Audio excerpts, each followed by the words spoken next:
day, when things broke, they would try to fix them instead of just buying a new one. That we see everything as so replaceable, that we give up so easily, that we do not put any effort into our relationships, into saving money, into getting a job, into buying a house.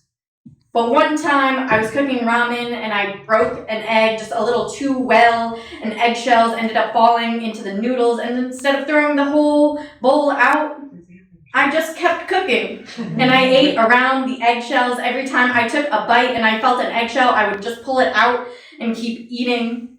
They say we don't try with our relationships, but I still talk to my dad after the first time he beat me, after the second time he beat me, after the third time he beat me, and I still talk to my father. Talk that shit. And sometimes I wish I didn't. Is it easier to walk on eggshells or to pull them out of your mouth after every conversation? Which is less painful?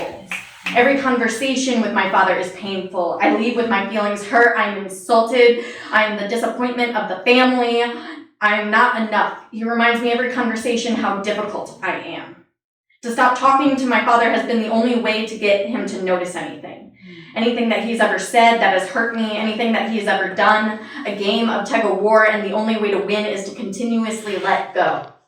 A frog put in boiling water will always jump out, but a frog that is set in room temperature water and have the conditions rise ever so slightly until it is boiling, and she never knows when to jump out. How I wish I would have jumped out of every bad environment. How I wish I would have left every single classroom that discouraged me from learning. Every time a professor made a sexist remark, I wish I would have walked out the door. How I wish I would have left every lover that hurt me, manipulated me, tried to control my every move. How I wish I would have walked out the door so much sooner. But everything starts out so good. You're so excited to learn, to love, to be held. You don't feel the temperatures start to increase. The conditions that are put on love, and you don't realize when the water is boiling. The fact of the matter is my mom has always threatened my father with a divorce.